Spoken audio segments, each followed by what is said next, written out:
how to live. Medical research and science is controlled. Whoa, they're controlling women with outdated theories like their body's destroying itself and it's their genes. So they're body shaming women, and they don't want women better to, or they don't want women and men to know what's causing their illnesses and their symptoms. And wait a minute, alternative medicine must be a sanctuary because they surely can't be controlled. No way. But wait, alternative medicine is controlled. And that's also a whole nother game. So oh, wait a minute, doesn't matter how many lives I save. It doesn't matter how many people get rid of their eczema that's covering their body when that never existed before. And their psoriasis and their depression and their anxiety and their Hashimoto's thyroiditis and their multiple sclerosis and their lupus and their Lyme. It doesn't matter how many people get better. You're not allowed to get, the world doesn't want, somebody in the world doesn't want the world changing for the better so that people are out of chronic illness and symptoms, because it's the cash cow. It is the money making cash cow industry. You keep people sick. I'm not talking about doctors. They're not involved with this, but you keep people sick and you keep them down and you keep women down so they don't change the world. Alternative medicine and conventional medicine don't know why someone's sick yet. They don't. Mm-hmm. You'll have all the bits and pieces of trends and things floating around. It's a sea of confusion. It's like the swamp with the pond monsters. It's like the minute you start getting a piece of truth like celery juice, there'll be a pond monster coming out of all the noise saying, no, you get back here because you need collagen. You get back here because you need chlorella, which is terrible for you. You get back here because you need whey powder.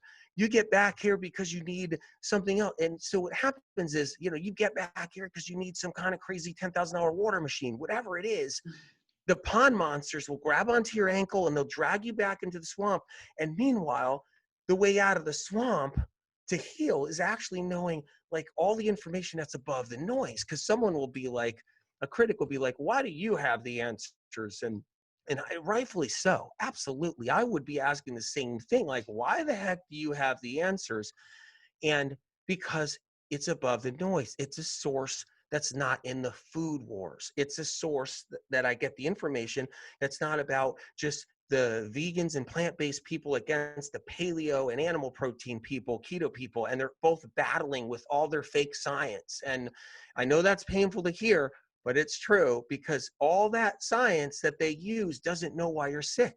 Even though with all the organic food made and all the amazing information, amazing healers and doctors and everything we have, we're getting sicker faster than ever before. And not only in the last 30 years, like Spirit of Compassion told me was going to happen, but in the next 10 years, something like we've never even seen. And where you just have a symptom, like it's just normal. It's normal to have endometriosis. It's normal to have PCOS. It's normal to have fibroids. It's normal to have acne. It's going to be just a normal thing where everybody has symptoms. It's normal. Some people are a lot sicker than others. Some people not so sick. And the ones that aren't there yet will still have symptoms, but they'll be manageable. But this is where we're heading, and this is where we are. So how can we prevent that? That's and so then we just like start on the celery juice and we like start to follow the other things and try and heal ourselves, right? Give us some good news. Yeah, like if we follow your advice, if people like really do like diets start to really shift, like are we gonna, I mean, not that you see the future, but do you have hope? Oh my God, there's plenty of hope. It's just that I just don't like being in denial, because what happens is that happens out there, and a lot of people are in denial about it because it is sad. But I think we have to face it. I think it's critical to face. I think we have to be really smart about things, because I don't think anybody wants to be sick, and I mean, where I would start was the celery juice is a great thing because it's a great place to start. It just really is, because it can help prevent things. it can help protect you. You know, if we all have pathogens and we all have these toxic heavy metals, celery juice is a great place to start.